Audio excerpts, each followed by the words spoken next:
Toikarindi Beru. Good man. First to comment. Greetings, greetings all. You must excuse the low energy beginning. For I got fuck all sleep in the past 12 to 14 hours. Welcome to Peinteingu, Demon Hunter Beru. Welcome. How are you this fine day? It's much warmer today here. It's like 14 degrees here or some shit like. Much warmer today. It's been pissing rain for hours. To wake her in Beru. Yo. Yo. It's hilarious. Both these are in the chat, but it says 0 viewers. It's funny. The latency on this is hilarious. Right. I must get a new page. For a new Peinteingu will be born this day. Still trying to set up today's phrase of the day. Phraseu of the day. Oh, I'm nearly out of pages. How many have we got left? Right. Oh. Today is episode 80, which is a very Asian number. The Asians like their eights, you know. Episode 80. With any luck, we will not land in Africa again. But if we do, we must not despair. Africa's not that bad. Griffu, welcome to Peinteingu. Right. If anyone would like to purchase the previous episode's Peinteingu, you know the story. $200 a piece for the original.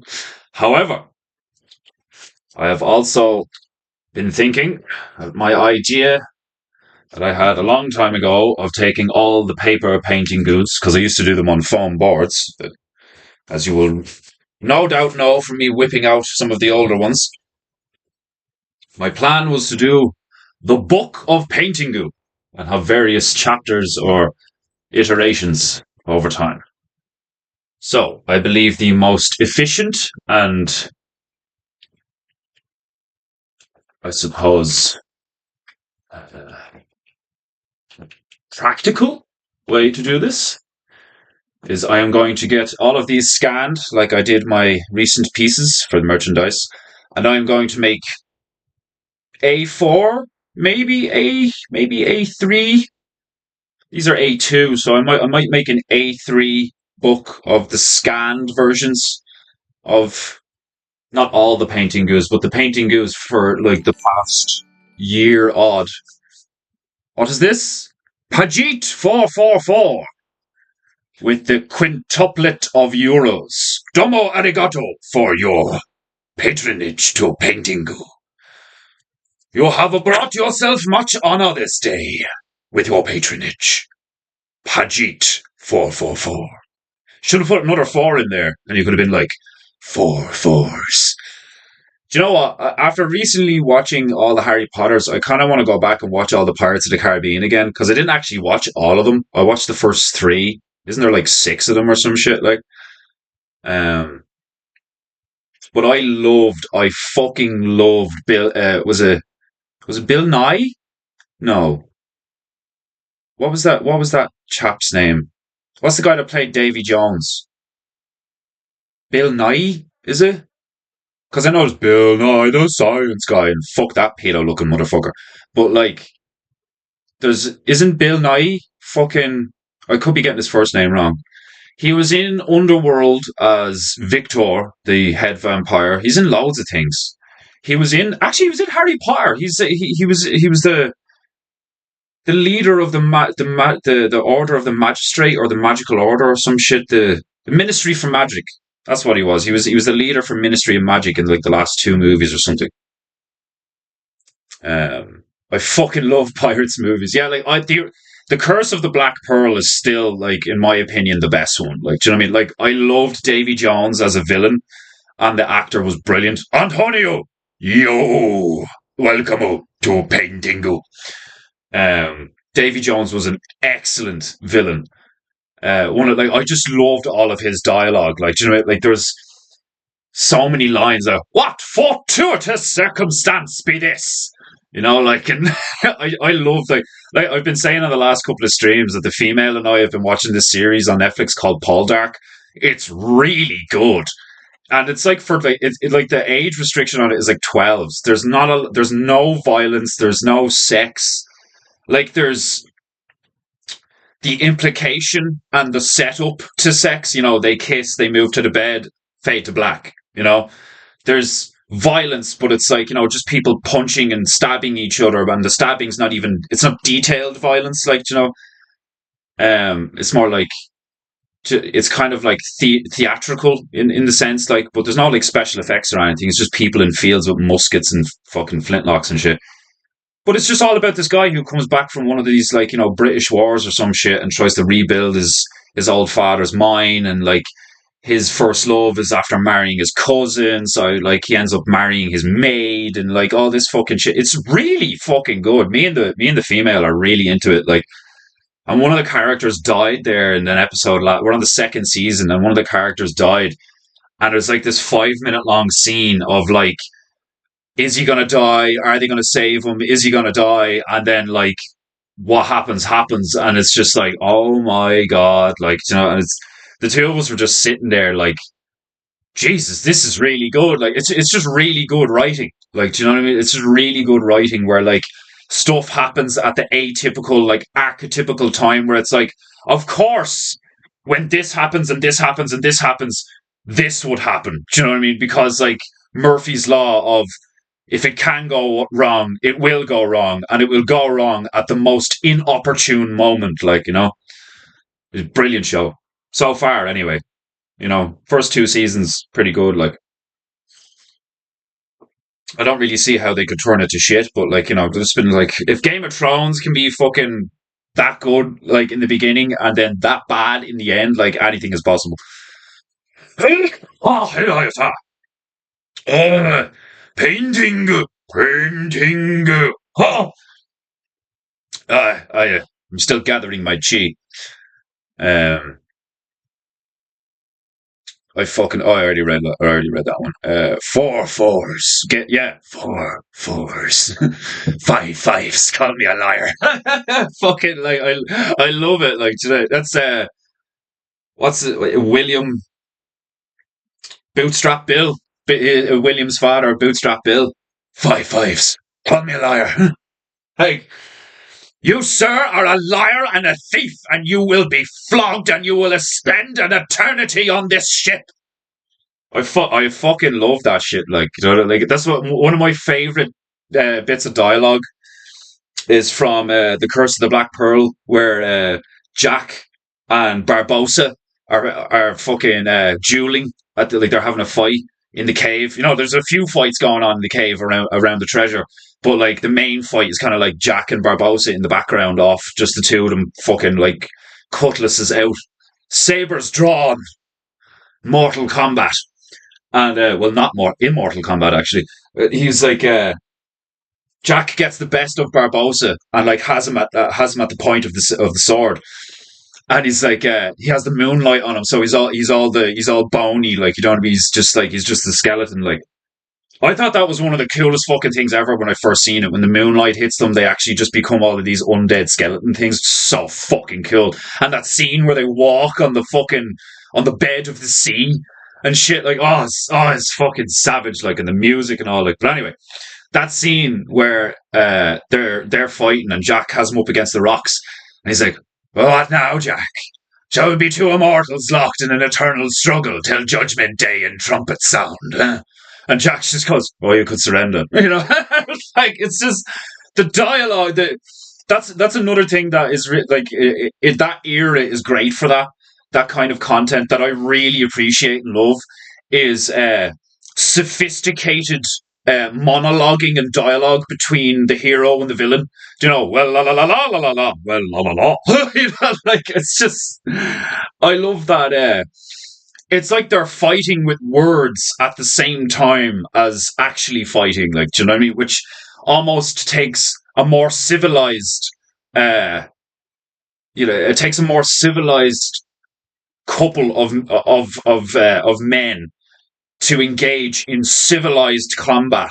It could just be two dudes like duking it out. Like, and not a lot of fucking words would be said. Maybe they talk a bit of shit to each other or some shit. Like, you punch like a woman, like, but there's something so entertaining about two guys who are like a moment away from like piercing each other's heart or slicing each other's throat open or decapitating each other or taking a hand or in a flash of a second you could be dead or maimed for life, and while they're engaging in that combat they're like, it seems your parry has failed you, sir.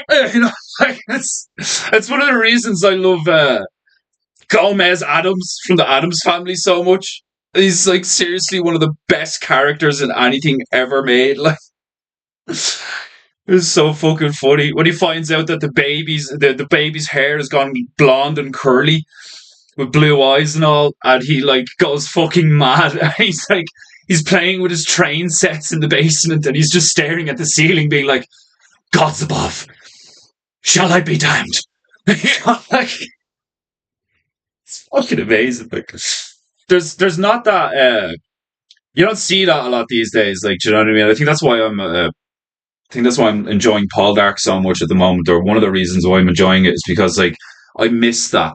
That's one of the things I thoroughly enjoyed about the Pirates of the Caribbean movies and many video games I've played and many other movies I've watched. Like even stuff like Lord of the Rings, where it's not quite that ye old English, it's more like medieval speak or some shit. Like, um, but I love that shit. You know, the like they'd have like a soiree at a mansion, like, and there's all these fucking bankers and debutantes and magistrates and all these like political, you know bureaucratic titles and all this shit, like, and then there's like landholders and stuff, and they've all got their frills and their ponytails and shit, like, and the shit they say to each other is so like the level of veiled uh the level of veiled threats and the creative manipulation of words to convey a veiled threat. Like, do you know what I mean? Instead of just going, well, you prick, next chance I get, I'm going to stab you with my saber. Like, it's so much more sophisticated. Like, do you know what I mean? They won't just like come straight out and say shit. Like, do you know what I mean? It's like, I see you've been practicing your skills with the blade. Perhaps you should keep up such practices in case you may need them sooner rather than later. Hmm? Like, and that's nowhere near as fucking good as some of the shit that I've like heard out of some of the characters. Like, it's just so it's lost upon us these days, the ability to the gift of the gab, combined with being a gentleman, and like that's one of the reasons why like if you listen to me like a few years ago when I was just like hanging around with the lads, like, and I'm from Dublin and all, so like fucking like I'd say like my dad actually said it to me when I was like 17 or something. Like he'd been gone he left me ma about when I was 14, so he was gone about 3 years. And I'll never forget the conversation he had with me where he was like, "You used to have a very sophisticated vocabulary and you were very creative in its usage. Now you just say fuck all the time." like, like everything was like that fucking yoke, the fucking thing on the yoke, the fucking thing on the yoke over there, like, I sent I sent Griffiths on a fucking voice message there on Telegram the other day, and I was like, one of them yokes, it's got two things, one of them things has got two yokes on it, like, and Griff's like, "What in the fuck are you even saying?" Like, what? Two yolks? What the fuck? I like that's why I love the English language. Like, do you know what I mean? If you come to Ireland or if you go to America, or if you go to India, or if you go to Britain, and Britain is like pretty much where the language originated, like, for the most part, like, but they all speak the same language completely differently. Like the way the Indians use English is so fucked up. Like they'll speak Hindu and English in the same sentence. Like, do you know what I mean? I'm gonna go into the shop. Bit ago, like it's fucking stupid. Like, and they have whole TV shows and movies that use that linguistic setup. Like, do you know what I mean? You have like dialogue in a movie where it's like, "You stupid motherfucker! I can't believe you! I'm gonna go my god!" Like it's like, what in the fuck am I watching? Like pick a language. Like make your fucking mind up. Like have the parasites in your mind completely caused you to just degenerate cerebrally. Uh, and then you go to Britain, and you got shit like fucking Skangbrow. You want to get wetted in it, like. Are you serious? Like I thought that was hilarious. The first time I started to notice this like drill scene, the fucking English rap gangster scene, just like utterly destroying the English language. But it's really interesting and fascinating to learn how they speak and like what it all means. Like, and it's got a lot of weird like Jamaican shit thrown in. Like, it's fucking hilarious. Like, well, go on, my brother. They're thinking it. Oh, yeah. First time I heard that they're starting to refer to stabbing someone as wetting someone up, I actually could not stop laughing because I was like, "That's brilliant!" Like, that's the sort of thing that, like, I love slang. I love slang, and like turning around to someone, like it's almost like a new version of what I was just talking about with the kind of like veiled threats. Because like, if you turn around to someone in the street and you're like, "You better watch your fucking back, bro! If I stab you." And like anybody hears that, they're like, "Oh, he just threatened to, violently assault that man." Like, But if you turn around and be like, "You want to get wetted, bruv, innit?" Like, and it's like you might not even hear the whole sentence, and even if you did, you probably wouldn't understand what it means unless you understand that contextual slang and shit, and you're in that kind of world. So only the people who know. So it's fucking brilliant. Like it's very similar to the whole digital moniker of having a bear name, or like how Owen explained it, of like gangsters being called like my nigga Fuzz. Like it's like having a pseudonym or an alter ego is incredibly useful, especially in today's day where like character assassination is so prevalent. Uh, those movies hold up. Davy Jones was cool. Davy Jones is so fucking cool, and I love the aesthetic. Do you feel death? He's brilliant. Like the guy, like the actor that played him was just so fucking good. Like, and Bainu, you're trying to bring up Bane because he's an awesome villain. And he speaks like this. Like, so many people hated that. It was like people of Gotham, like we're here to set you free. Like one wonders why a man would shoot a man before tossing him out an airplane. Fuck. I want to watch that movie again now. It's so good. Like the 8 minute scene, I almost want to stick it on. Like I swear to God. Like, do you think it's mainly lads here right now, isn't it? Is fucking, I can't remember which ones turned out to be female. I think Corbear's a female, isn't she? I'm not sure. I know Aunt Honey isn't an aunt, and it's a he. Anthony. Aunt Honey. You said you were going to change your name back, and you never did. It's hilarious. I watched the black and white muting on the bounty class. Mutiny? What? I watched the black and white mutiny on the bounty class.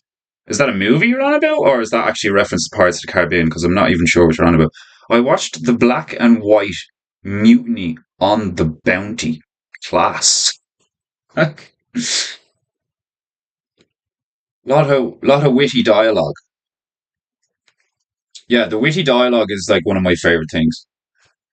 I sound proper like a retard. You're not the only one. Yeah, I loved that iteration of Bane. I fucking loved that iteration of Bane. It was like one of my favorite villains ever. Like he was so good. Like the whole like victory has defeated you, and like oh, you think the dark is your ally? Well, you merely adopted the dark. I was born in it, molded by it. I didn't see the light of day until I was a man, and by that time it was nothing to me but blinding. And he just like grabs him by the throat, and all like it's just, it's fucking like that 8 minute scene. Like, part of me wants to put it on. Like, yeah, it's a movie. I've never heard of it. I'll have to check it out. Is it a pirate movie? Obviously, is it? Um, I nearly want to put that on that 8 minute scene. Or I think it's like 6 minutes or 8 minutes long, but it's like just Batman getting his absolute ass handed to him by Bane. And there's no superpowers. There's no, like, nobody intervenes. There's no bullshit. It's just straight up man versus man. Alter ego versus alter ego. Real ego versus real ego. Clashing. And, like, there's so many details in that scene that like speak to how much power Bane's character in that movie like held over his men, where like the fact that they all just stand there and watch, because they're more afraid of Bane than they are of Batman, but they also respect Bane enough not to intervene even if he looks like he's going to get his ass handed to him and shit. Like, it's fucking brilliant. Like, so good. Like, and like it's well choreographed. Like, do you know what I mean? Like, there's a few bits in the fight where you're kind of like, all right, it's not that realistic. Like, but most of the fight is quite realistic. And the way he ends it, just WWE style. Like, I was wondering what would break first, your spirit or your body, and just like breaks the chap's back. Like, even the bit where he like punches his fucking head into the side of that like paneling on the well, and the mask shatters. Like, it's just, he just, what does he say? Like, there's a bit in the middle of the fight where he's like, I will show you where we plan to make our new home. Then I will break you. It's just like, the bad guys are always the best characters, man. Seriously, they really are. Like, don't get me wrong, there's some excellent good guys, like, but like the bad guys, just like, when you make a really good villain, it's so memorable. Like, everybody loved Heath Ledger's Joker. Everybody was obsessed with Heath Ledger's Joker for fucking ages, and rightly so. The performance out of the lad was fucking unreal. Like, it was so good. Like, you know how I got these scars? My father. Like, and the way he like he tells a different story every time. Like he probably just got Chelsea smiled by some gangsters, you know? But like, he tried to like turn it around and make himself look cool and all. I like the way they altered, like Chris Nolan altered the comics to fit into a real world, but try to keep it as like dedicated to the comics and the lore as possible. Like Cillian Murphy's Scarecrow was really cool. Um, Check out anything to do with Ernest Shackleton. Now, that's a fucking ye old shipping name if I've ever heard one. Ernest Shackleton. That why we say choose your words carefully because a duel could take place. Yeah, like, like, it's funny, isn't it? Where like everybody goes on about being offended these days, and it's like, I have been offended. This person must be removed and all. It's like everybody used to be accountable. Everybody used to be accountable for the words, like 300. Remember when the like, no man, no king kills the messenger, and he's like, you're not just a messenger. You just stood here and threatened my queen. You insulted my queen. You threatened my people with slavery and death, and you expect me as king of this place to just let you talk shit to me, to my face, in front of my people? Get down that hole, nigger. Like, it's so funny to me now, where it's like, I was offended by what? There's not enough black people in this movie I paid for.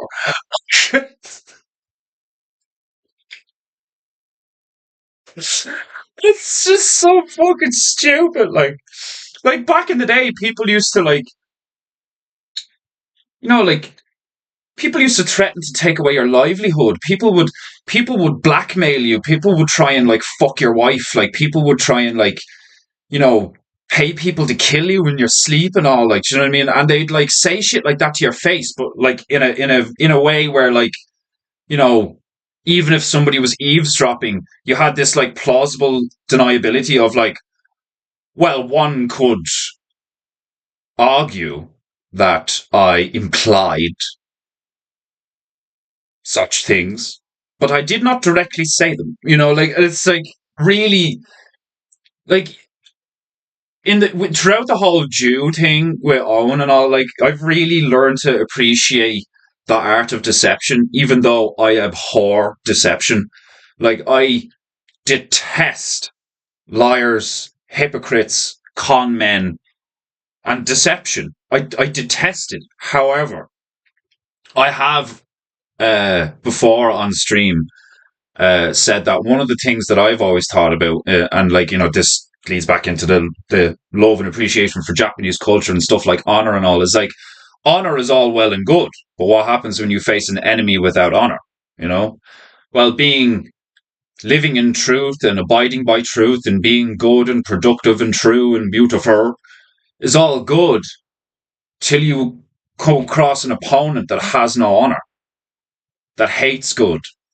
It's like, and those things do exist. Like, it's not just spiritual, it's a combination of the two. Like, people do become vacated of their own free will and like possessed by demonic forces and evil energies and stuff like that. Like, but they have to choose to do it. And people like that do exist. People that choose to do horrible things exist. So one must logically deduce that, like, regardless of how opulent and utopia-esque you have managed to make your community, you will inevitably come across someone who's willing to deceive, someone who's willing to be violent, like all these people, like someone without honor. What do you do then? How do you deal with someone without honor as an honorable person? Do you discard your honor to deal with someone dishonorable? It's fascinating, you know? How do you deal with deception unless you really know how to deceive? It's the same as like, you must earn the right to wield a sword. It's a killing tool. Do you know what I mean? You swing a sword. You like I know it's a bit of a radical thing to say, but like you could be practicing in your garden, and if you're not aware of your surroundings, you could like accidentally decapitate a child while you're like trying to fucking practice shit. Like, do you know what I mean? It's a killing tool. So like just like guns and stuff like that, and like all these like modern concepts, it's like you must accept responsibility for the power that you wield and shit, like, which is why, like, if you're capable of grand deceptions because you know how to deceive, would one not come to the conclusion rationally that it is more efficient and logical and like proficient and effective to not deceive, because deception brings death in a lot of ways, like, it's a fascinating subject of conversation because it's kind of like, how does one navigate the seas of morality even when you've gotten to a point where your own community has a high standard of morality, but you still have to interact with other communities whose standards vary. Latin Americans have Spanglish, Indians have Pooglish.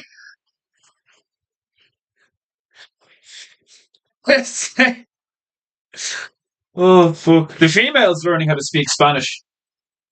I keep getting visions of you know Hilaria Baldwin. The female's going to start pretending that she's from Spain. It is. It's quite. I didn't think it would affect me the way it's affecting me, but when I like, she'll be like doing Duolingo on her phone, and she'll be like speaking Spanish and all, and like, can't lie, turns me right on. It does. I I found myself just sitting there listening to her. So I do the same when she sings. I have a female that occasionally sings when she's in a particularly fine mood. And I think that is one of the greatest blessings in life is to have a female in your vicinity that can sing. It's it's one of those simple things in life that must be appreciated in my humble opinion. Funny enough, the main character, uh, Ross Poldark in the show we're watching, Poldark, um, his missus is a fine Irish. Well, I don't know if she's actually Irish, but she's like got roaring red hair and kind of has that Irish twang. Um, but she's a beautiful singing voice in the show, and I related to that. Those moments where I was like, yeah, I really appreciate the fact that my missus can sing. I've often encouraged her to get back into her musical talents. She plays the saxophone, you know, which is like the only other female I've ever seen play the saxophone was Lisa Simpson. Like, and the saxophone's one of those. They're like it's a very sexy instrument.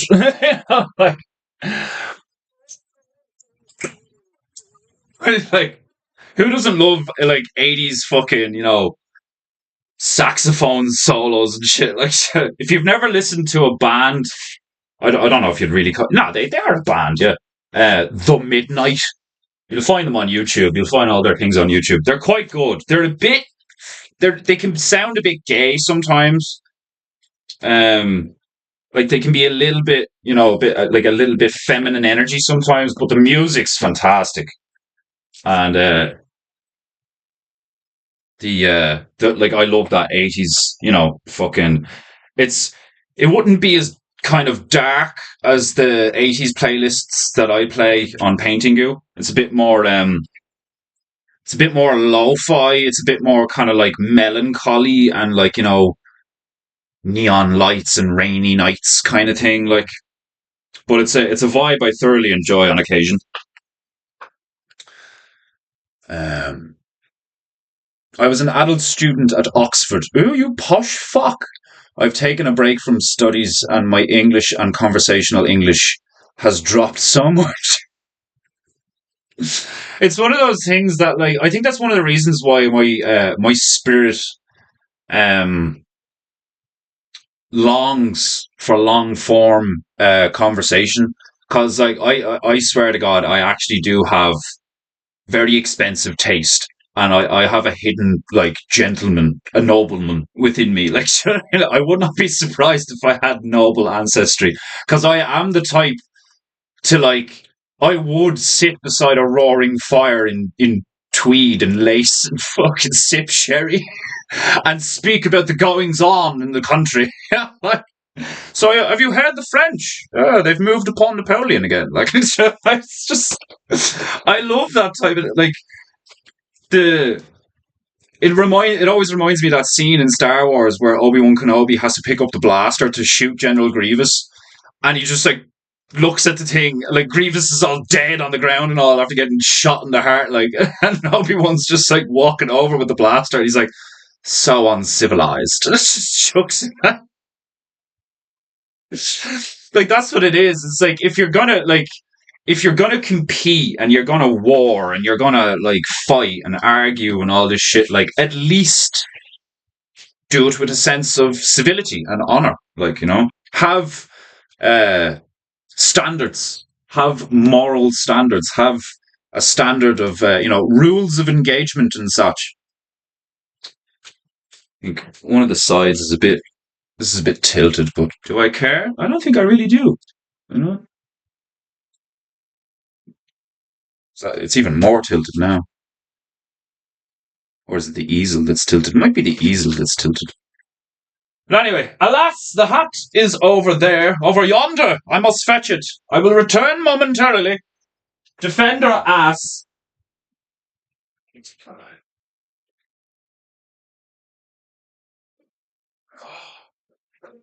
Oh Jesus! Where's all the stuff gone? Oh shite! The hat has been emptied.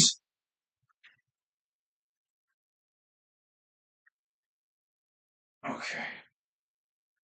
It's probably just as well. It's not entirely empty, but it was due a refill anyway. And this time I think I'm going to be a bit more broad spectrum about the things that I put in the hat. How many are here? One, two, three, four, five, six, seven, eight. We'll do four and four. Empty out the bitch and then fill her in again. Right. Where's that thing they call a map? Here to me, you skinny bitch.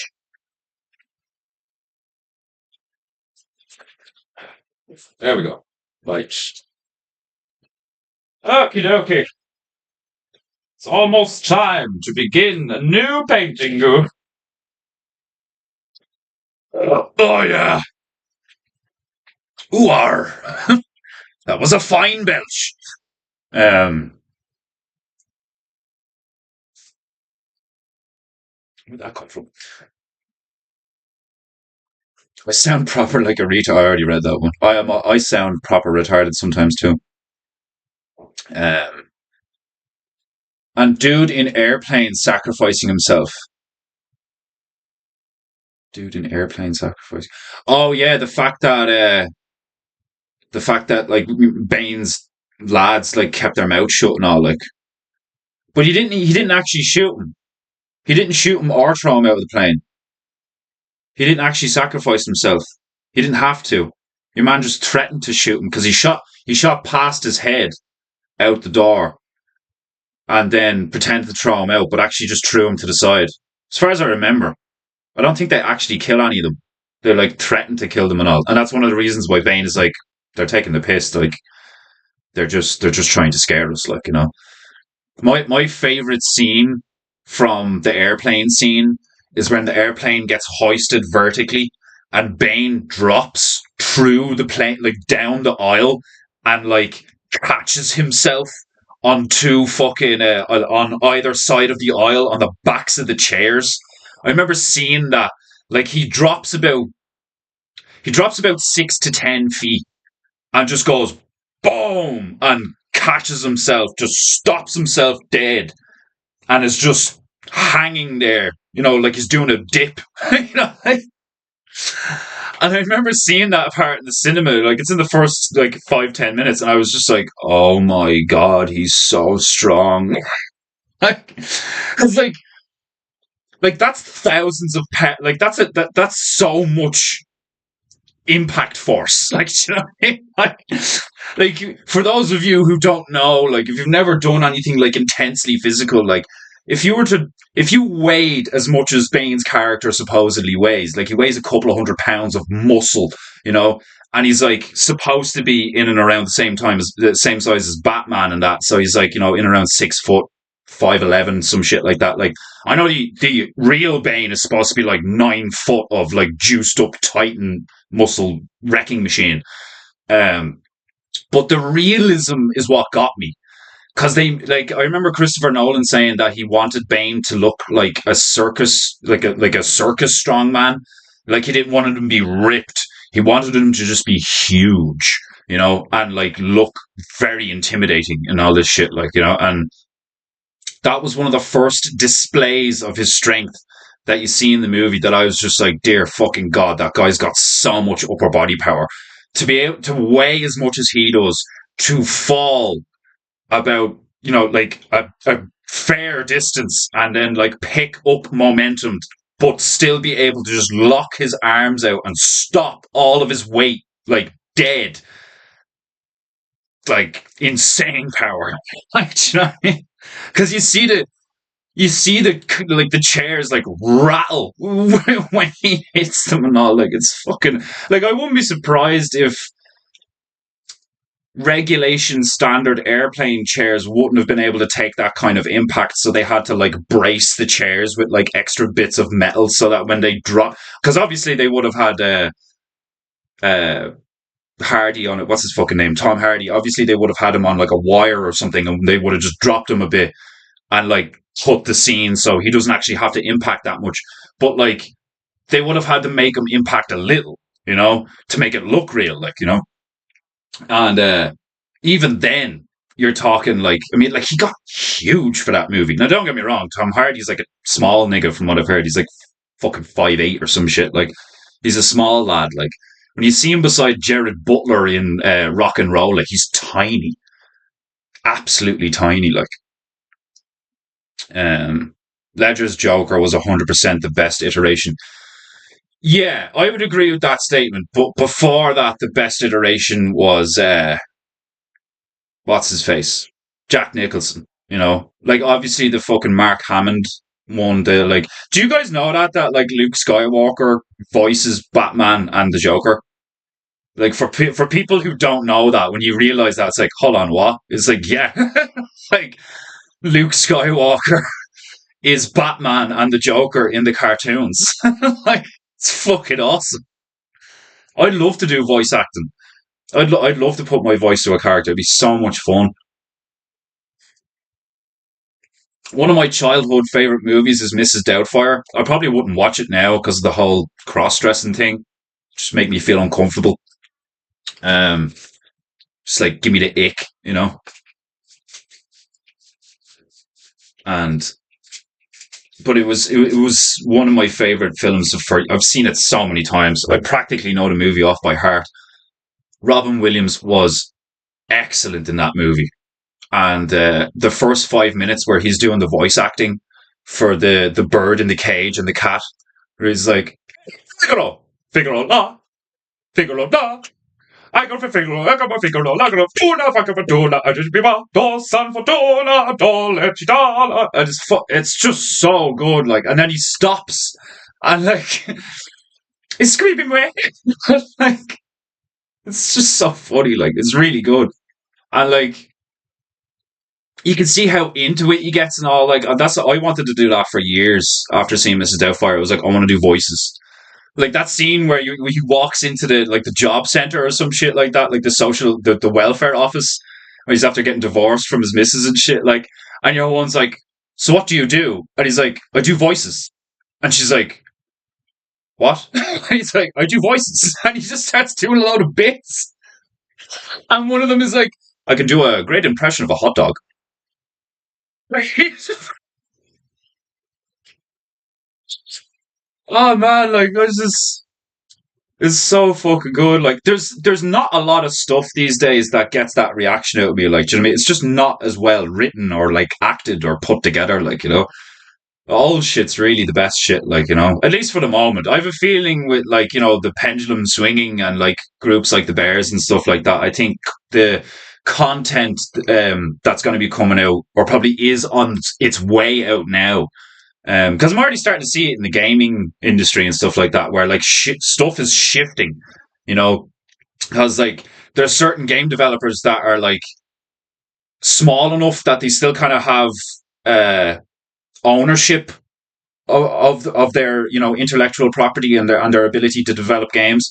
They're not so big that they have no choice to just go with the flow, like Epic Games or EA or Ubisoft or any of these things. There's a lot of much smaller game developers and indie game developers that are like, I'm just going to make a great game. I'm just going to make a great game. It's going to be fun. It's going to have good art. It's going to have great music. And they make a great game, and it's a great game, and it costs like 15 or 20 euro because it's only about 10 hours long. It was made by 12 people, and it's like a pixelated 2D side scroller. Like, do you know what I mean? It's like, it's just like books and movies. Like, it's like look at the thing I'm watching at the moment, Paul Dark. Like, do you know what I mean? There's no special effects. There's that, it's just, it probably, like, the budget for that series was probably in comparison to other things like fucking the Rings of Power on Amazon or something. Like, the budget's like fucking a grain of sand compared to them, like, but the quality of dialogue and the decent acting and the good camera angles and the decent direction and the storytelling, like, it all just works. So you're sitting there watching a decent story, getting involved in the characters, fucking hating that character, liking that character, and all, like, and that's what makes a fucking good story. Like, it's hard to write a scene to accurately and efficiently get the audience to feel the way you want them to feel about a character because it's intrinsic to the storyline. The audience needs to hate this guy. Why? Because he's a backstabbing snake. You just don't know it yet. Like, and shit like that. Like, the whole of like what was it, like what's it called? Foreshadowing and stuff like that, where things are just mentioned and seen, or maybe something is just shown briefly, and your mind's kind of like just like, oh, what was that about? Like, and then like a whole season later, so you see it again, or somebody mentions it, and you're like, oh, like it requires good writing to get that reaction out of people when you're engaging in a storyline. Like, and that's when I am engaged in a storyline, when I am engaged in a video game like Monster Hunter World that I recently got back into, I'm loving it. I'm fucking enjoying it so much, and it's like, I think this year I'm really going to go back to like my roots in a lot of ways. I think I've branched out and shotgunned myself so much in the past like 2 years in a manic, you know, kind of loose cannon style of trying to like, all right, so I can make money with my talent and my art, but how? So I've done all these different things. Like, I've designed logos, I've designed characters, I've done this, I've done that. I've like restored a painting on a Spanish tile. I've done all this different shit. Like, I've done a combination of like, you know, I didn't do traditional art in the beginning. It was just like single block colors in a cool looking abstract symmetrical design. And that's why I got sign writing brushes, because I had experience with sign writing. I wasn't a painter, I wasn't even that good of an artist, like, but now I'm actually getting pretty fucking good to sometimes where I sketch something and I'm like, it's pretty cool looking. And it's like, it feels great, like, do you know what I mean? But it's tiring, it's exhausting, it's stressful to be an independent, to just know that everything has to come off your back. Do you know what I mean? It's not like you can't just be told what to do, or because there is an ease to that. I remember there being just a security and an ease to that, of just being like, okay, what time is it? Right, I have to be there at that time, and then I'm going to be there for 8 hours. And if I go in and I do the work and I come home, I get money, guaranteed. You know. But now, I'll paint something and people will be like, "Man, that's sick looking," and I'm like, "Thank you," and nobody buys it. like, like I I find it funny. Like, do you know what I mean? Like, the first couple of times it happened, and the first couple of times I got scammed. I only actually got scammed once, and even then, I don't think I actually lost any money. So I don't think I've actually gotten scammed. I just like quite nearly got scammed, but at the last moment, I was like, "Fuck, this is a scam." Um, it is demoralizing, like to put so much effort and like thought and hours and work into things, and then somebody's like sends me a message on Instagram being like, "Oh my god, your art is beautiful, fantastic, amazing, and outrageous. I love it. Are your art pieces for sale?" And it's like, what kind of retard tries to pull a scam like that? Like, do you know what I mean? Like, it's like, no, I'm just advertising my art on Instagram for the fuck of it. Like, do you know what I mean? Like, I'm not selling a damn thing. Like, I'm just like decorating the place. Like, it's so fucking stupid. Like, the last one, it was only a few days ago. Um, the female's quite the digital sleuth. I will deem something a scam, and I'll just block them and be done. I'll be like, I'll get a bad vibe and I'll be like, yeah, fuck this, and I'll just be like, whatever, block. Next muffin. But the female gets a bit vindictive and curious, where she's like, who's this motherfucker? And she, like, after about 5 minutes of searching, she actually found the guy the real person who the scammer was using his profile pictures of. And the scammer was like, oh, I'm just hanging out at the pool with my two beautiful sons. And the real person is gay and they're his nephews. Like she's there showing me this. And I was just like, man, like think about how much of a degenerate piece of shit you have to be to scam someone like me. Like I'm not even making that look like I'm literally the definition of a struggling artist. I literally have to paint for my dinner. Like, do you know what I mean? Like I barely made enough money this month to just pay for the internet, you know? And I'm like, that's great. I made enough money to pay for the internet. That's fucking awesome. Like, you know, it's working. Like, you know, and people are trying to fuck me in the ass. Like, what? You know? I find it hilarious. Like, don't get me wrong. In the initial, like, I spent about 5 minutes ago. This motherfucker.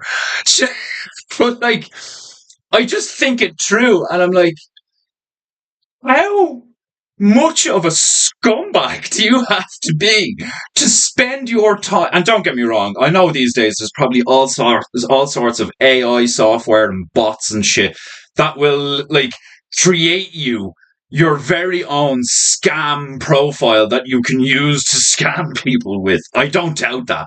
But still, you're gonna spend time fucking over your fellow man, like, do you know what I mean? Like, not even as a side hustle, like, do you know what I mean? Like you could kind of respect someone who was in a really desperate position with wife and kids, who had he was like a janitor. You could, I wouldn't lose respect for a janitor with wife and children who's struggling financially, if he started like selling weed on the side, you know? That's not a horrifically immoral thing to do. Now, if you start selling cocaine on the side, or if you start selling heroin or meth or something, then it's like, okay, nigga, you're starting to get into some dark territory here, like, you know?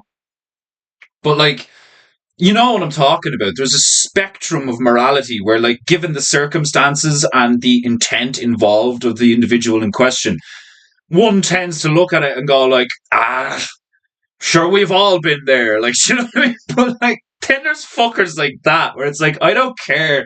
I cannot conceive of a situation unless there's a load of these people in warehouses being like chained to fucking a long table full of computers or tablets, and like they have a gun pointed to the back of their head and like, you will scam the public or I will fucking kill you.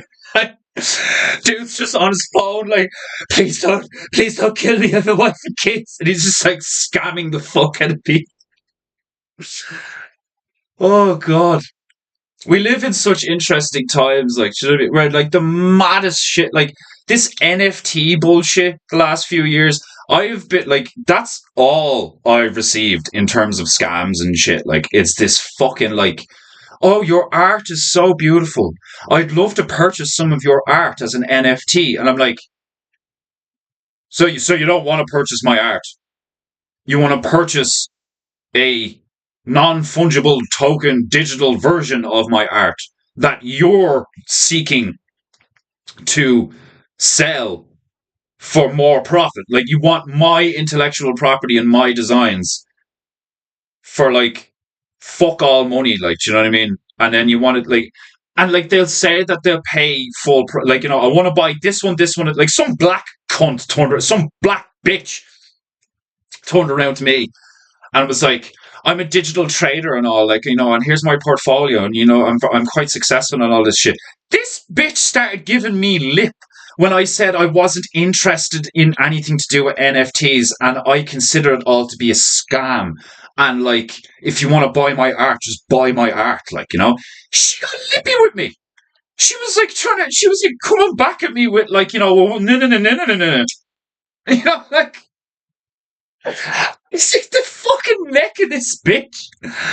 The fucking fat, flabby neck of this bitch to fucking try and like scan me and then fuck it. Like, and yeah, whatever. A lot of it's like the same with the Bitcoin people. It'll be like, NFTs aren't scams. Yes, they are, you retards. Fucking, oh. Today's phrase of the day should be, yes, they are, you retard. Hold on. A moment while I commune with Google. Yes, they are. No, hold on. Hold on a minute. You're retarded, comma. Yes, they are. Which is probably grammatically horrific, but we'll see. Anata wa chie, okure desu, so desu, karara mo so desu. There's a lot of S's in there. Anata wa chie, okure desu, so desu, karara mo so desu. You're retarded. Yes, they are. Oh God, what's retarded? I think I typed in retarded there the other day.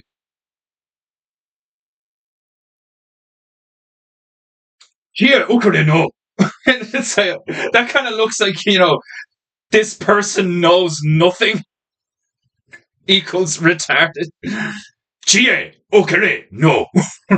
Like, it's retarded. Let's say how many syllables is that? Like retarded versus chie ukure no. Good hell, like there's even more kanji symbols, or is there? One, two, five. The word retarded consists of five Japanese kanji symbols. Oh God. Um, the Crow was an anomaly. The Crow, what the movie The Crow was an anomaly. Um, I don't like the movie The Crow. Like I do and I don't. But like depicting like the rape and murder of a woman, and then like him getting killed, but then like being resurrected from the dead to enact revenge and all. Like it's a very romantic, like it's a dark, sycophantic, romantic, kind of thing. And like I remember watching it first, and like those scenes where like and you don't get this. It's not like they show anything in particular, but the implication is very heavy. And the way it's shot and all is very like sad and dark and just horrific, like and the things that some of them say about like oh she loved it and all, like, and then he like kills them or whatever, like it's like it's very dark. It's a very dark movie, and like I do understand the sense of justice and stuff like that, like but I don't like. I've been turned off a lot of that shit now, like from listening to Owen and like people like Tom, and like everything's about consent and what you let into your mind and stuff. Like it's like when I watch the Harry Potter movies, I thoroughly enjoyed them, and I'm thoroughly enjoying Paul Dark. And like, if I was to sit down and watch something like Inglorious Bastards, I fucking love that movie. But I think if I watched it now, parts of me would be like, God, that's a bit much. You know, it's very violent. You know, granted, it's kind of like comically violent in a sense, like where they start shooting Hitler's face and stuff in the cinema at the end. There's an aspect of like bordering on slapstick comedic violence in Inglorious Bastards, but you guys know where I'm coming from. It's like when you start to try and cleanse your mind of a lot of the filth that we've witnessed, that we've consented to, that we've like engaged in and stuff like that over the last couple of decades. it does lend one a new perspective where you start looking at movies you've watched before. Like Gladiator. Gladiator holds up to fuck. Gladiator with Russell Crowe, the fucking Ridley Scott movie, is one of the best films ever made. I don't care if it's historically accurate or not. I've heard all sorts of things. I don't know. But it's a fucking good movie. And like his wife and child are brutally murdered in that movie. And uh there's some horrible things said about his wife moaning like a whore and shit like that while the men ravaged her again and again. But they don't show it happening. Do you know what I mean? Like they show the kid getting hit by the horse, which is like traumatizing, you know. But then like it just kind of happens, and then he shows up, and then their bodies are like hanging from the thing, and even then you don't actually get to see their bodies hanging from the thing. You just get to see their feet, you know. So it's very there like as a director there is a delicate balance to be struck between what you have to show to portray the story, to tell the story, versus what you can show to tell the story. You know, it's like you could show everything, you know, but you don't have to show everything. You can imply, you can you can imply, you can like give kind of like I was about to use the word imply again, but it was implication. It's that you can suggest. Suggestion is very powerful. The power of suggestion, you know. And we live in an age now where, like, for a long time, movies are like, I want to see it. You know, I want to see his head get crushed. Like, I want to see the fucking whites of his eyes explode when your man sticks his thumbs in his eyes. Like, you know, I want to see her get raped. Like, I want to see it. And it's kind of like, no, you don't. Nobody wants to see that shit. It's traumatizing. Like, it's fucking traumatizing. Like, do you know what I mean? I still can't get, like, occasionally, and it's not because I'm thinking about it, but occasionally I just get, like, screenshots of some of the porns I've watched throughout my history, you know, from years ago. I just get screenshots of two people fucking that I've never met. It's like, you know, and it's like, that's so fucked up. Like, do you know what I mean? Like, people back in the day, like, don't get me wrong, if you're like walking over to somebody's house and you look in the window and you're like, oh shit, I'll come back later. You know, like, you would now have that image in your mind. But like your average person didn't have an image of two fully naked strangers boning. Do you know what I mean? And then the memory of like jacking off to it. Like, like I remember when I stopped watching porn, it didn't take long at all for my mind to be like, what the fuck have I been at? like, like when you're really drunk and like do you ever get those like I remember pretty much everything. I've never gotten blackout drunk. But you know when you're really drunk and like say you go to like cook something, you know, and you think you're doing fine, and then your missus turns around to you and goes, "Did you just put the butter knife in the toaster?" And you look at it and you're like, "What? No!" And then you look at the toaster and the butter knife's just sticking over, and you're like, "Oh Jesus, fuck! What have I done?"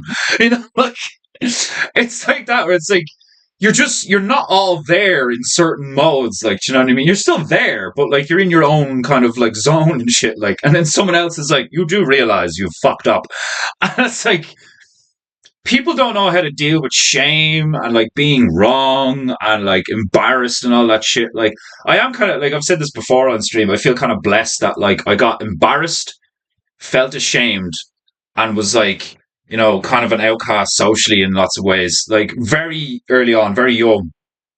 So I've fairly fucking thick skin when it comes to most things. Like do you know what I mean? It takes a lot for people to like get to me.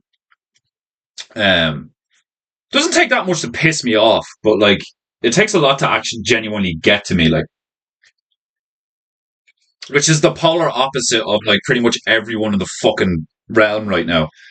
You could fucking sneeze within 20 feet of them and it'd be like uh now sits all safe spacers. What's that mean? Oh Tony, you need to correct your comments. Now sits all safe spacers. When your opponent specializes in the dark arts, you must resort to equal measures. Yeah, like it's like you could be in a fist fight with a guy, and what happens if he pulls a knife and you don't have one? You got to get that knife off him. What happens when you get the knife off him? Do you pick the knife up and use it against him? I mean, the honourable thing to do would be to disarm him and then beat him. You know, but what if you disarm him and he starts getting the better of you? What if he reaches for the knife again?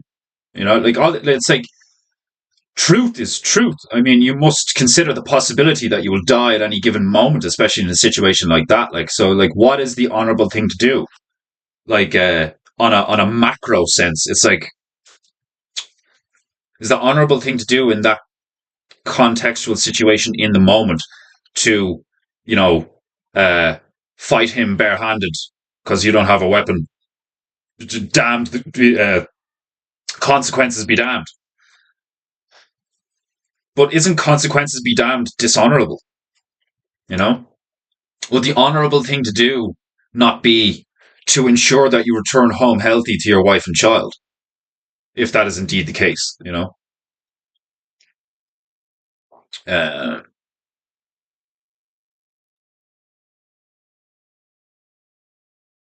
the jorts guy come to mind with dishonor. Oh, the jorts guy. Yeah, rim job is fucking. That was a mad situation. Like, oh, it was, and like as someone who was a member of his stream, like I used to watch Jim Bob and Owen like every day, the two of them, like and some of the stuff that Jim Bob spoke about was very interesting, and he had some like interest, like he did have an intellect. Um, but when he started hanging around with that posh redneck guy, who I thought was hilarious because his voice was just so boundlessly booming. Um, I enjoyed those streams. Like I enjoyed learning about the ecclesiastical, the intricacies of the religious order, and all this stuff, like, and what this means and what that means and what these people believe and why and how old this book is and who was written and Saint Augustine this and blah blah blah blah blah blah.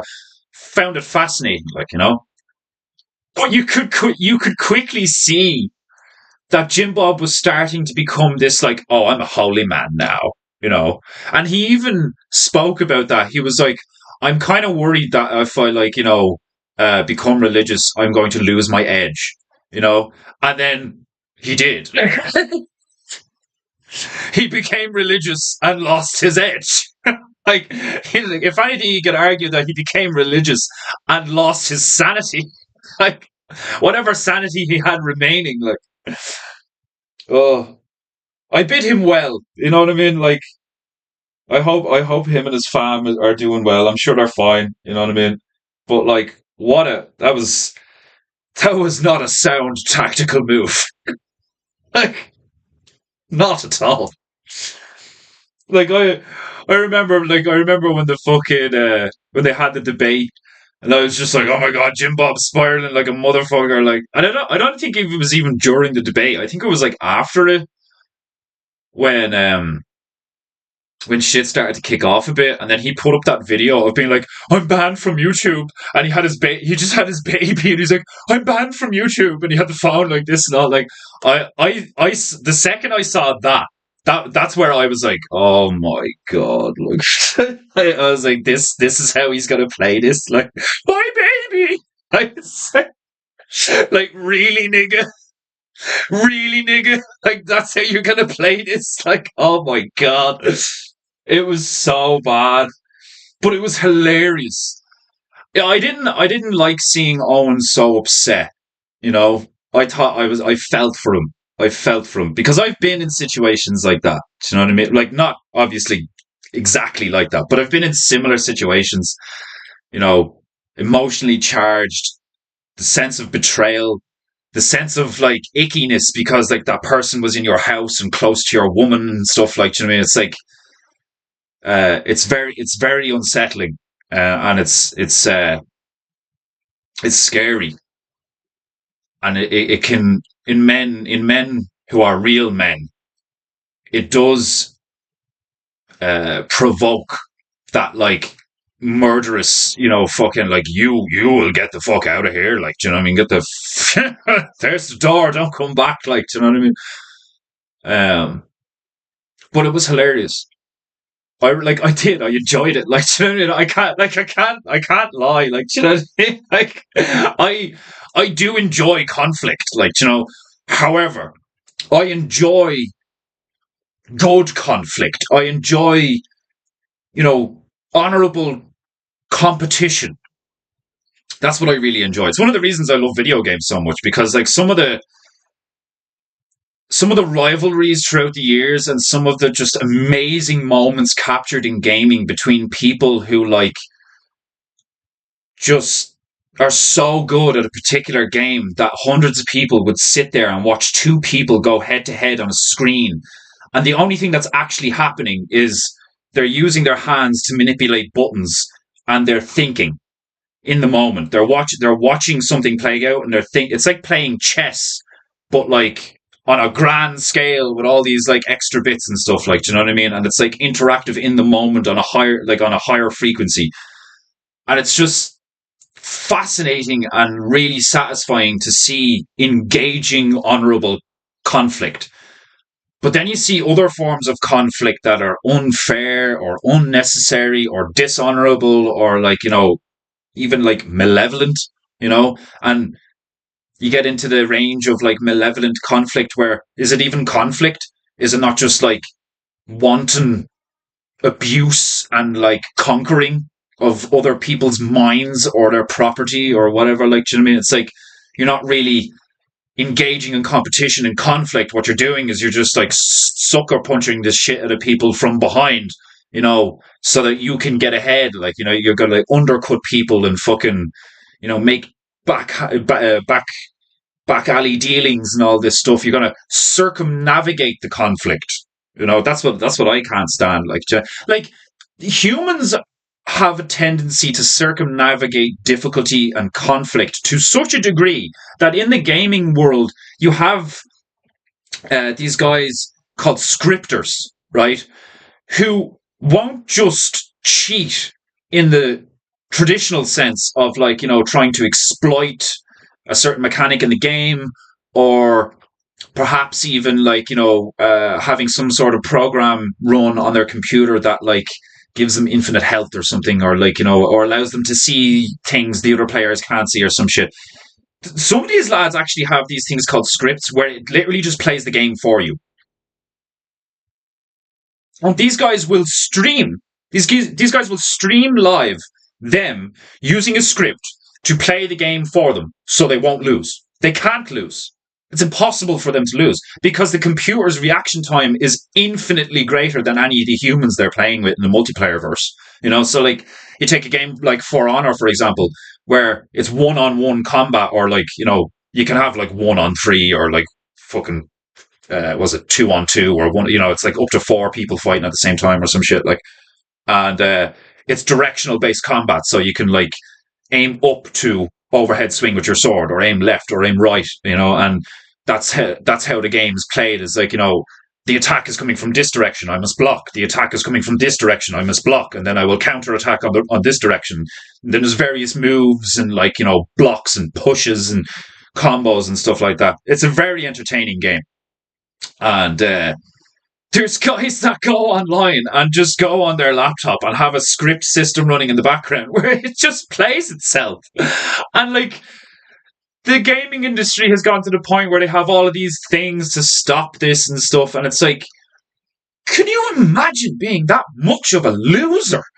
That like, you're going to go through the effort of securing software, or indeed even building software yourself, with the sole purpose to cheat.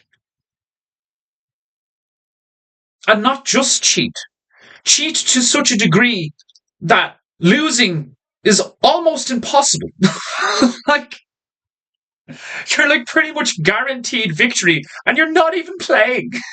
like, is it even a victory then? Like, no, of course it's not. It's an empty victory. Like, and it's such a toxic, fucking just corrupt way to be, like, and like there's so many of them now, like in all, like it's not just gaming, it's everywhere. Like you people in the government, people in the media, like all these like people who just straight up fucking lie about shit like to your face. Like, do you know what I mean? Well, if it's not to your face, it's like to your face through a screen, like I'm speaking to you and I'm lying to you. It's horrible.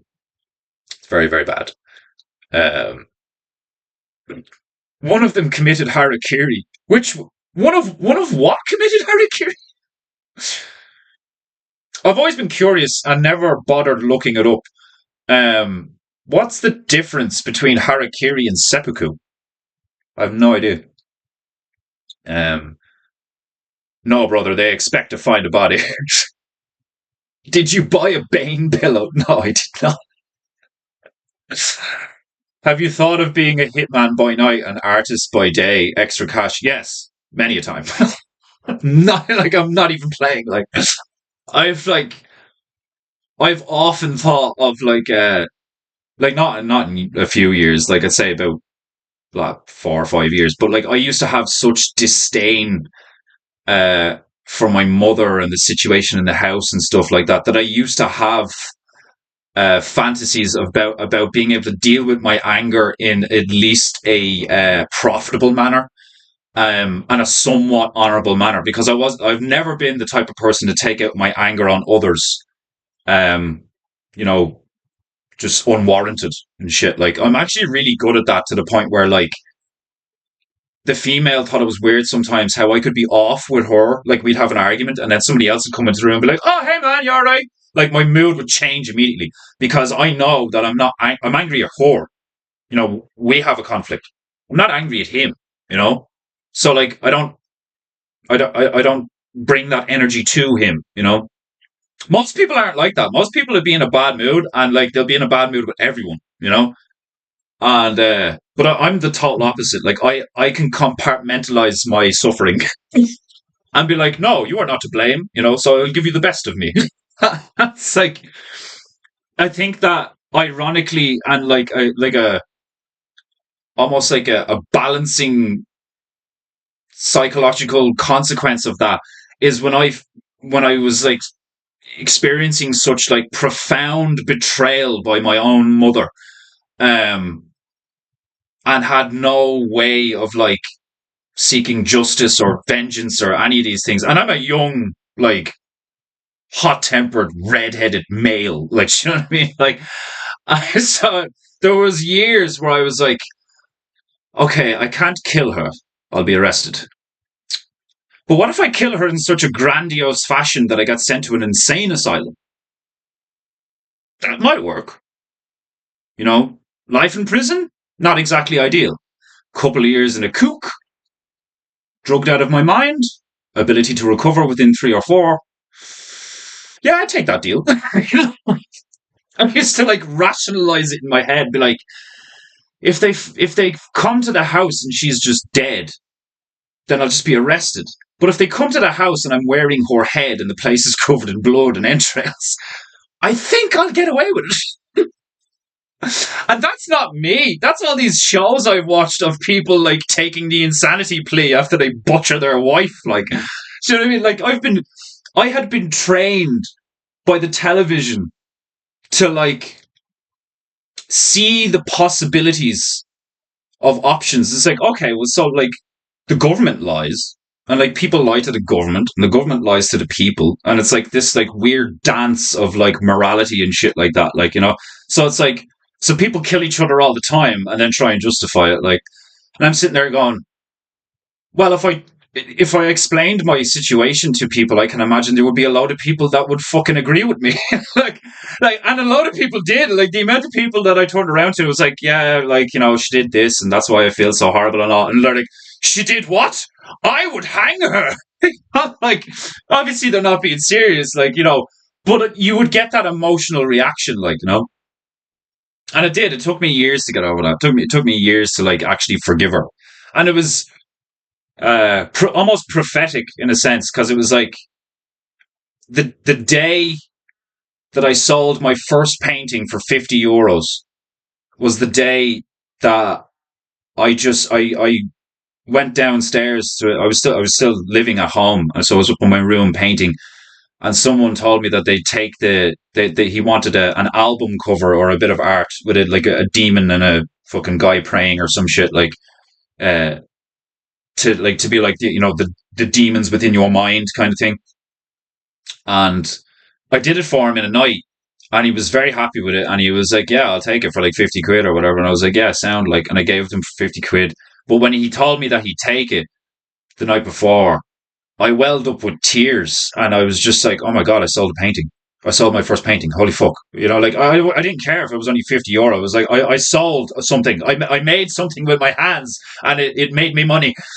And I started to well up with tears, and I was just like, "Fuck this!" Like, and I was so sick of working my ass off and then being disappointed by jobs or people or my own family, like, and the satisfaction of being able to produce even a fraction of an income, just like 50 quid off my own hand without having to be employed by someone, without having someone to pay me to lift up boxes or whatever.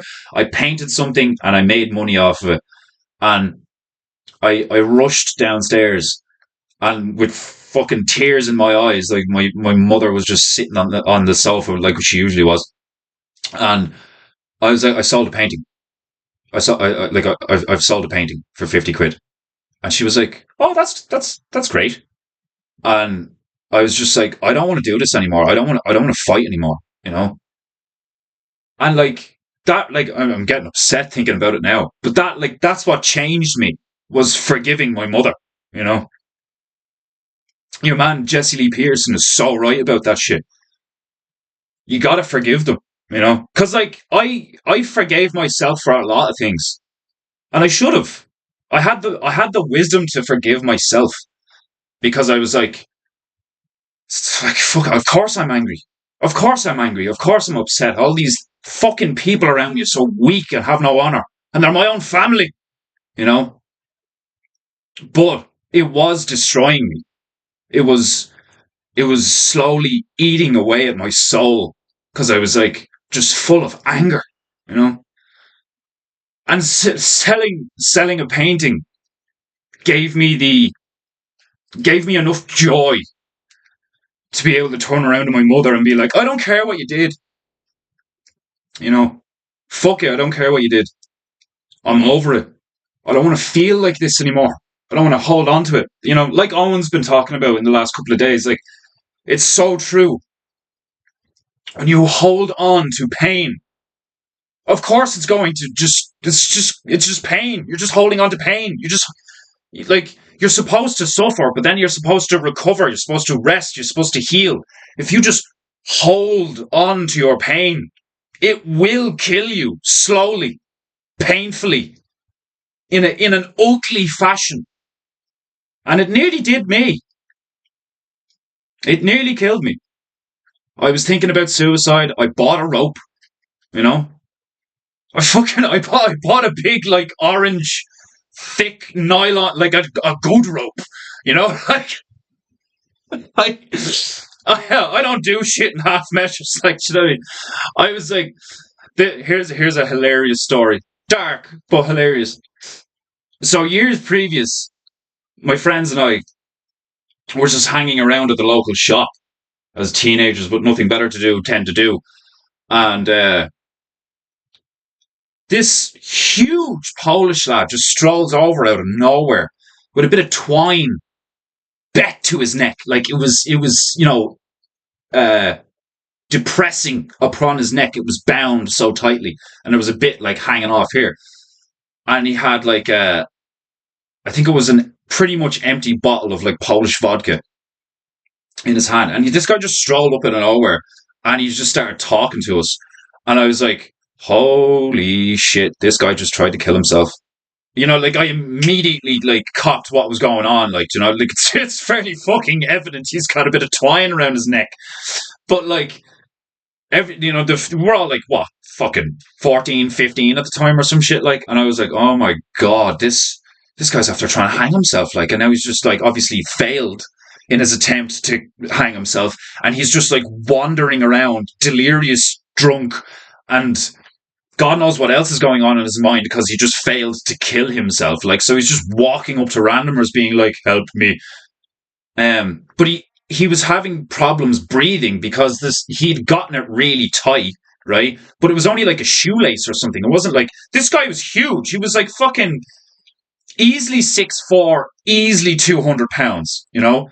And he had stupidly tried to use something like equivalent to a shoelace to hang himself from a fucking tree. So obviously what happened was the second he came off whatever fucking platform he was on, and just the twine, I couldn't even call it a rope, went taut. It just snapped and he hit the deck. And then he began to stroll around the place. Like, at the time, I had a knife on me that I stupidly used to carry around because I thought I was a badass. But it's not like I never even took it out of my pocket to like show people or show off. Like, I just always thought I was cool, you know. Like, and it was a beautiful knife. You know, my father bought me a knife kit, and it was one of those folding, one of those locking, absolutely gorgeous. You know, put it together myself. There was like varnished wood on the handle, beautiful. And if I didn't have that blade on me at the time, I don't know what would have happened to that poor chap. But he's standing there, and we assessed the situation, and we kind of walked away from the shop, and we were like, you know, so there wasn't a big crowd around him, like, because he was already kind of acting a bit like funky, like, you know. While the two females, the two girls that was with us, were speaking to him, and one of the other lads was ringing the guards, ringing the police to be like, there's a guy here, he's after trying to hang himself, and he doesn't speak great English. I think he's Polish. He's drunk, you know. And he kept doing this, and he was like, and he like, I was like, if we leave that on him, he might pass out and die before the guards get here. We need to get that off his neck now, you know. And the first thought I had was like, I have a blade on me, you know, like I could just take it off his neck right now, like. And one of the girls was like, you shouldn't do that, because if people see you with a knife, you know, you could get in trouble, like, you know, and especially being a young teenager. And I was like, yeah, you're probably right. So I took the knife out and turned around to your man. I was like, hey, and I showed him the knife, and I was like, I'm going to cut the rope off your neck. And he was like, he just nodded, and I was like, okay. And I flicked it out, and I cut the rope off him, or the twine, you know, shoelace even. And I put the knife back, and I left. I was like, right, he'll be okay now. He can breathe. I'm gone. I was never here. Like, and my mates were like, yeah. We'll see you back at the gaff. We'll let you know what happens. Like, and the guards showed up, and they dealt with him, and everything was fine. And nobody mentioned about me being the one to remove the thing and all that. And I remembered thinking about that guy years later when I was contemplating suicide myself. And one of the thoughts I had was like, well, I'm not using a goddamn shoelace. like, if I'm gonna hang myself, I'm not gonna fuck it up like that, chap. Like, if I'm gonna hang myself, I'm gonna do it right. Like, so when I got a rope, I got like this fucking really thick, fucking like bright orange thing. I was like, that'll do. That'll definitely do the job. Like, I if nobody found me, I'd be hanging there till the cows come home. And like, looking back on like the way I rationalized things, and the way I was thinking through things, like when I ended up going to to a therapist to speak about, like, you know, my suicidal thoughts and stuff like that. It was hilarious, because she was like, you just don't seem like the type, like, do you know what I mean? You're not like, you know, you just really don't seem like the type. And I'm like, I'm not, you know.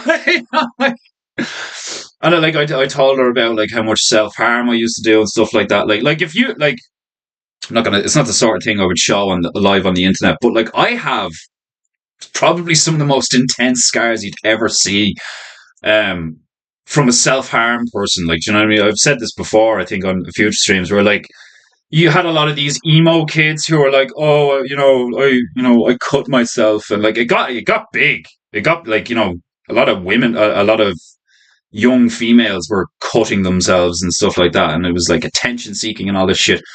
But a lot of what used to be was like superficial shit, and like that's not to disparage what people are going through mentally and emotionally and spiritually and all this shit. But that's the reality of the situation. Is a lot of these kids were just looking for attention. I wanted to hurt people, but I didn't want to hurt people, so I hurt myself. That's how I felt. I was like, I wanted to burn the world. I felt like the Joker, like, do you know what I mean? In a sense, where I was like, I wanted to burn it all down, but at the same time, I was like, but nobody's to blame in that sense. Like, like all these other people, like, I had no interest in harming innocent lives, so I fucked myself up, and like, not like I didn't do any permanent damage or anything, but like people have seen my scars and been like, dude, did you get attacked by a fucking animal? Like what the fuck?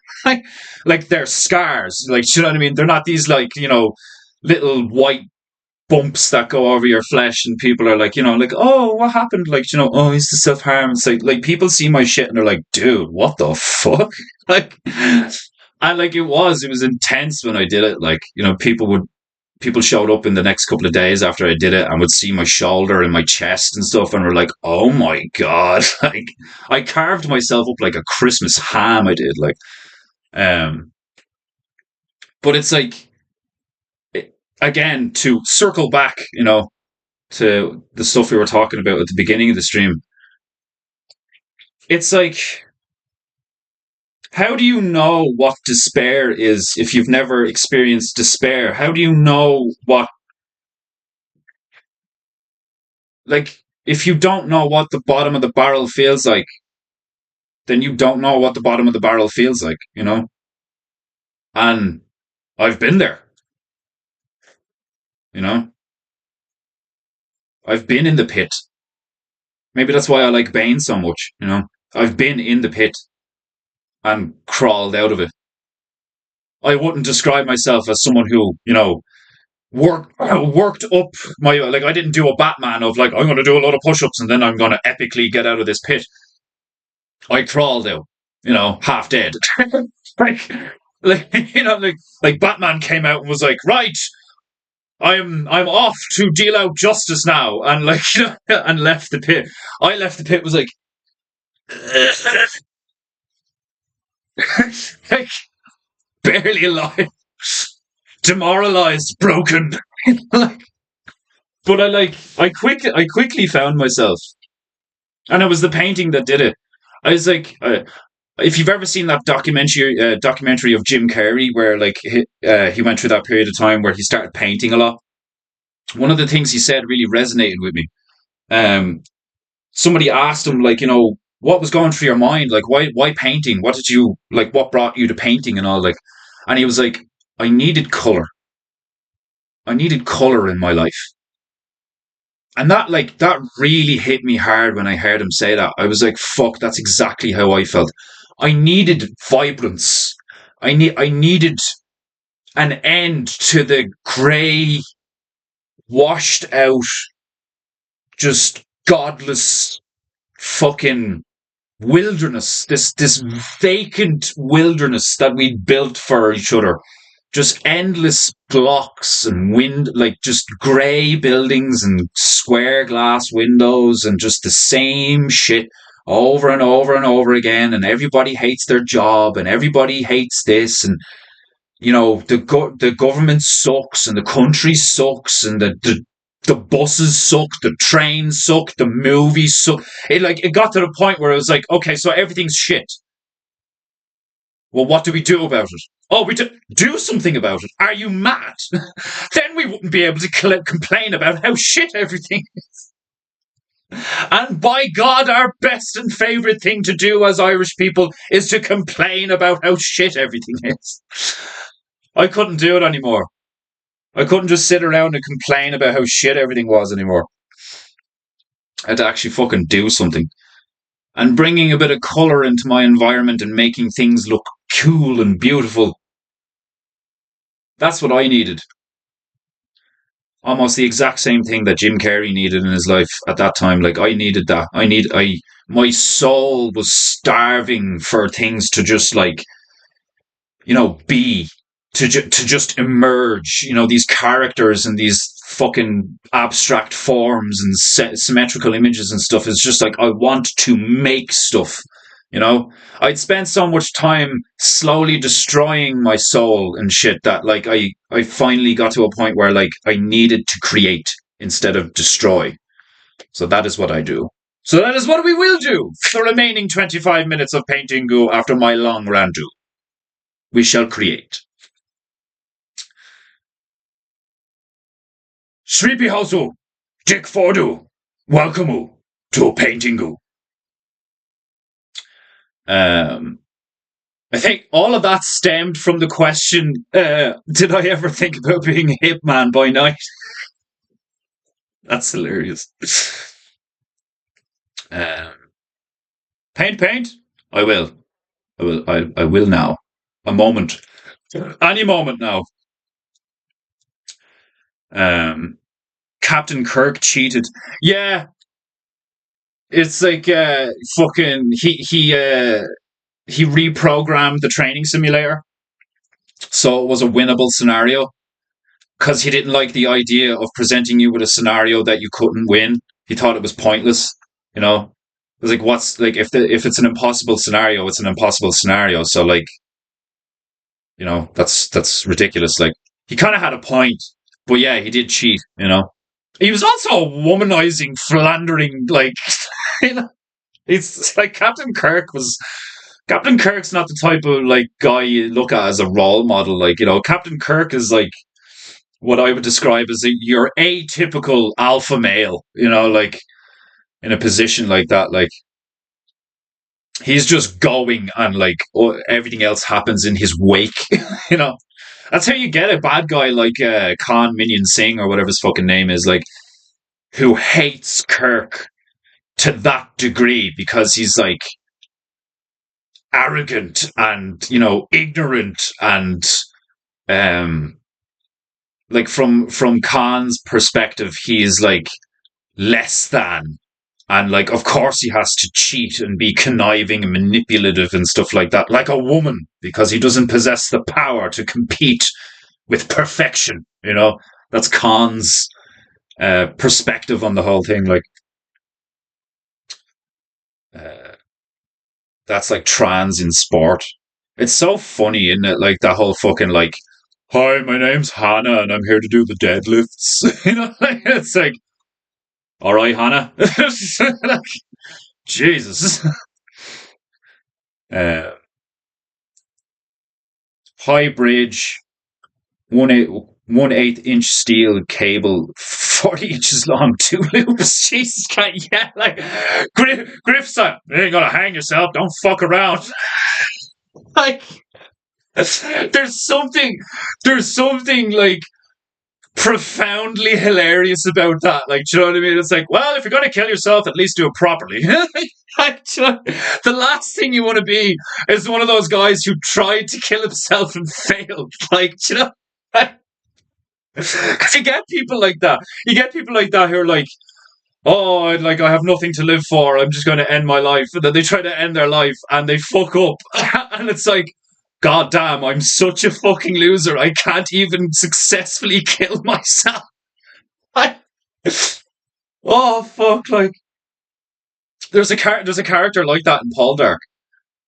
There's a character like that in the show Paul Dark I'm watching at the moment. He tries to shoot himself and the gun doesn't go off. He kind of just like, well, that's that, isn't it? Like, it's fucking brilliant. Like, so funny. Oh, shit. The female has received some not so good news, so she will be returning home early from work. Hmm. Okay, I'm going to give you guys 20 minutes of manic painting and some good vibes to make up for my droning on the past hour and 50 minutes, 40 minutes. Uh, Absolutely Joker vibe in teens in the 20s. Yeah, yeah. They have that victim gamma mind, that victim gamma mind, and I had a bit of that, but not like I said, like I didn't like I blamed the people I should have blamed. Do you know what I mean? I was like, I hold you responsible because you did it, and I didn't like blame the world, you know. But my hatred was powerful enough that I felt like burning the world to the ground because it was my mother who betrayed me, you know. Um, it was like I've always had no, that's not true. Since my teenage years and my parents got divorced and a lot of shit happened, I have had an incredible amount of internal spiritual conflict. And I think I've finally come out the other side of it in a lot of ways. I still have a bit of it, you know. I think I probably will always have a bit of it. You know, you can't really get rid of your demons; they're always going to be there. You just get really good at fighting them. And I'm getting quite good at fighting the fuckers. I enjoy fighting them. I consider it a challenge. Uh, Out of the pit, like he crow graveyard scene. Yeah, it's funny. We're like a lot of kind of weird syncs in this stream today. Color brings enrichment to the environment the most fundamental way. Yeah, like that's why when you look at a garden, it's so beautiful. Just all these contrasting colors and different shapes and sizes and patterns and all this shit. Like it's funny. Like I never considered myself like an artist in that sense, but like I really do enjoy painting trees and bushes and flowers and mountains and grass. I think it's hilarious because like the things I want to design are like, awesome looking creatures with cannons and fucking throwing fireballs and like all the like. Look at the painting I just came out with. Like it's a fucking frost demon. But I really enjoy like serene nature scenes. You can really see the potential for internal conflict in my personality, where it's like I love puppies, but I also want to hang vagrants. like there's a part of me, there's a part of me that wants to be the guy that like you, sir, will hang for your crimes. Like I want to be like the judge. I feel like that. I feel like delivering justice or something, like, which I'm like I'm getting over that, like, do you know what I mean? Like I know, like, it doesn't have to be. I don't want to be the judge. I don't want that responsibility, you know. But I will not, nor can I, nor should I deny how I feel. You know what I mean? Because like you should admit how you feel so you can understand if it's true or false. And like I know that my violent temper and like these like tendencies to be like hang him, um they're very human and they're understandable, and in some contexts it's a noble way to be, but it can be very self-destructive to like to react so virulently. What's that word? To react in such a passionate way, you know if anything just causes me suffering. So I'm trying not to do it. um Are you painting Norway? It's like, behold, Iceland. Here's a polar bear, a seal. Like, where's the penguin? Above it. Like, you cannot see the penguins. Like, it's called, I have created a beautiful scene. Snow blindness. Like, an artistic representation of the lives of people in the Arctic regions. Casts down searing judgment while also caressing a little puppy named Mr. Bigglesworth. Bro, that's me. Like, do you know what I mean? Like, I wouldn't be sitting there with a cat. I'd be like, oh, I the fucking with you. Oh, who's the hang him. Like, I'd be like, have him on his back with his belly up and just like playing with him and all, and it's just like, oh yes, oh who's the cutest thing? Oh yeah, I know you are. Bring him to the stocks, leave him there for 3 days, stone him, then promptly hang him, then drop him off a cliff. I want to see the bags and tags when you return. Like, such a violent spectrum. Like, Such just vast disparity between, like, oh, I do love contrasting colours. Maybe it's because I'm such a contrasting individual. Anyway, let us paint. Oh fuck! I'm gonna go straight into some high energy stuff. Um, because I believe it prudent. Let me see. Here we go. I stuck number 1 on yesterday. I'll stick number 2 on this time. Everybody, it's Tony Robbins. How you doing? Fuck you, Tony.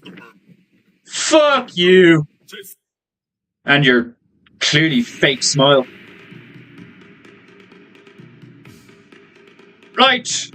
Let us paint. Give me a number between 0 and 224. Let's see where we are landing on this Peinteingu.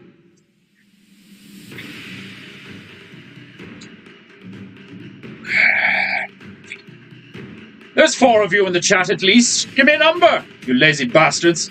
Quick, quick. Fingers click. Tips of the fingers upon your screens.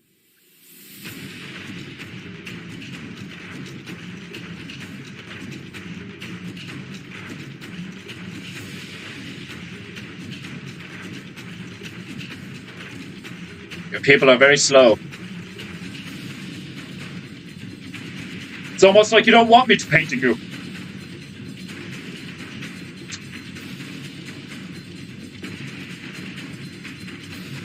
A number between 0 and 224. In the chat now. Do it!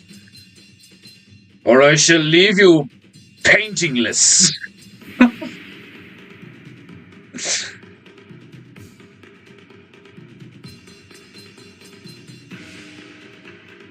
Paint? Yes. You can type paint, but you can't thank you. Someone's listening. Good man, Antonio. Too late, Desmond Du. Too late. You may be funny, but you're not punctual. Right. 112.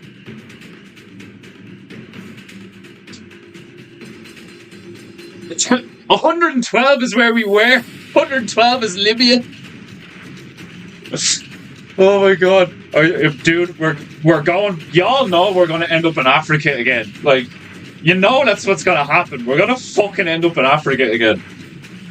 222.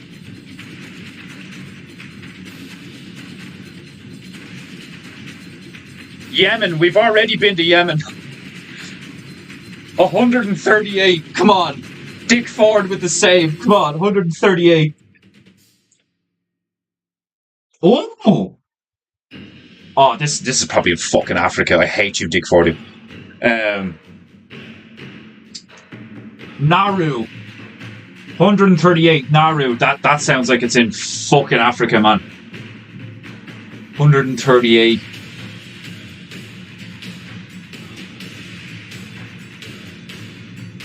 Nauru. Almost sounds like it could be in Japan, but I don't know. It's a country, so obviously not. Like the Japanese Isles is all just called Japan. I don't think there's any countries within Japan. 138, Nauru. I'm never heard of that place. Nauru? Interesting. 138. Where would you be? Oh, it's over here. Was I right? It's actually in the Japanese Isles? What's 70? Fiji. What's that, the Mediterranean? Caribbean? It's over here. Yeah, that's 138, alright. Yeah. Interesting. It's all like it's northeast of Australia.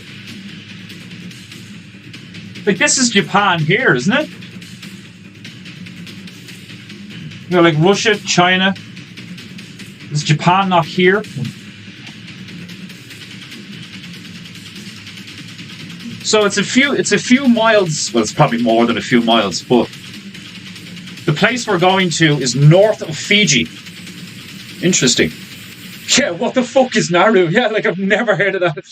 Like, please, not Africa again. Okay, fine. In the middle of fucking nowhere then.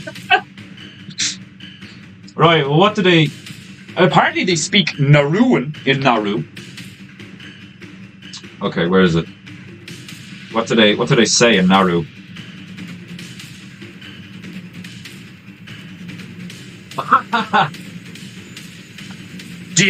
Diabolos, which just means devil. Diabolos. That's hilarious. There's a monster in Monster Hunter World called Diablos, and it's like, you know, big devil or whatever, like, and it's a horned demon and shit. Like, that's pretty cool. Right, so we are off to an island. Is that the Caribbean? I'm not sure. No, the Caribbean is like off the coast of America, isn't it?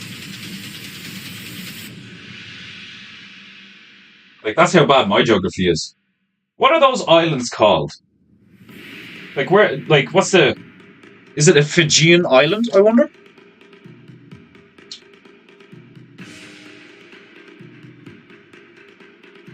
A moment while I reply to the female.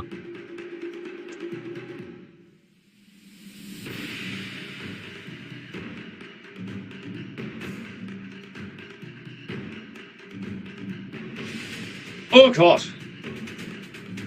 Maybe the Solomon Islands? Could be. It sounds like a throwaway anime character name. It fucking does. Have you seen Naru? Oh, he died in the last battle. Just happened. Japan is higher up. Yeah, like... Oh. That's just, like, where I pointed secondarily is Japan, isn't it? Isn't Japan all here?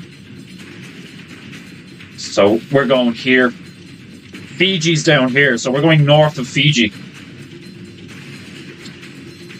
Okay. Well, regardless, we still have the hat to do. So I'm going to do the hat, and then I'm actually going to leave it there, because I don't know what the bad news is. Hopefully it's not too bad.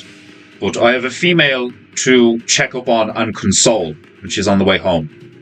So I will figure out what we are painting on these islands, and then we shall begin a new Peinteingu tomorrow. Right, time for the snatch. Dirty.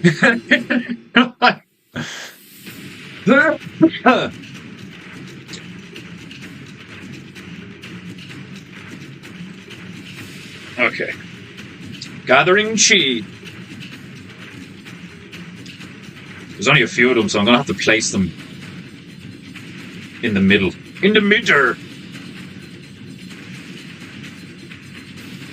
Snatch. Number 1. Snatch. Oh. A fraction. It's been a while. Always need to knock off the old rust before I can cleanly snatch shit from the hat. How dare you interrupt Peinteingu during the hat snatchu? The nerve.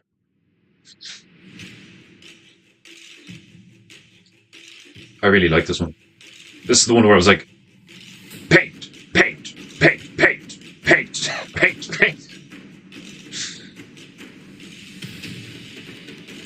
Snatch! Oh! It was so close. Snatch! Got it. I got it. A fridge! What if they have fridges in Nauru? A fridge! They're painting a fridge. Snatch! Number 2.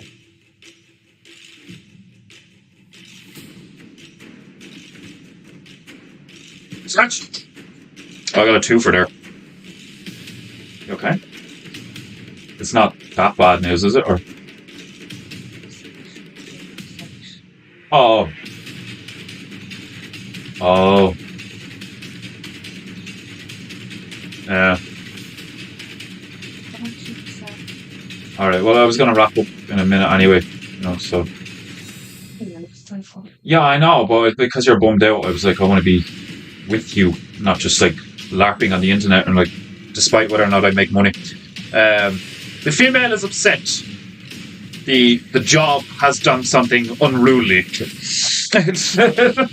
Tom.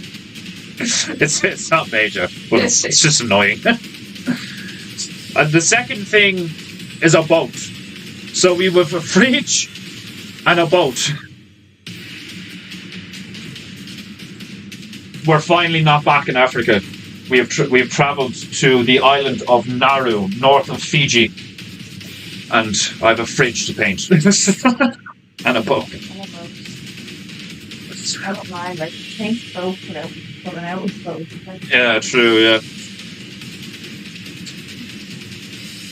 It was death, previously a former British penal colony. It kind of sounds like it, doesn't it? Yeah. If it's near Australia, then that would be Oceania, allegedly. Yeah, it's like, what is it? The Commonwealth? One of the Commonwealth Islands, probably? Do what the wrong way around? Mario! Intentionally. And it's not Luigi and what, and it's Rario and Moigi. Why aren't they R's then? Well, Moigi. Oh. But Rario, but it's actually Lario, but because I'm Japanese, I can't pronounce L's. So he still gets an L on his hat. But like, you know, if you want me to explain things, at least listen to the explanation. Okay. Right, snatch number 3, final snatch. Georgie. College. Right. Snatch. A pole. A pole. So we have a fridge, a boat, and a pole. Fucking random as fuck. Here's me saying I need to make the hat more random. No, I fucking don't. Right. Tomorrow, a new Peinteingu shall be born on the island of Nauru. Well, that fucking rhymed, dude. Right. Until tomorrow. Bears, bearettes, niggers, niggerettes, gentlemen and ladies. Be good, be true, and be beautiful. And I will see you same time, same place, same fuck all painting energy. If you would like to support Peinteingu, link in description. If you would like to buy my merchandise, which I have new merchandise available, link also in description. Grab yourself a mug, some stickers, a t-shirt, a hoodie, something. Pay for Peinteingu. You fucking foreign dog. God bless, and I'll see you tomorrow.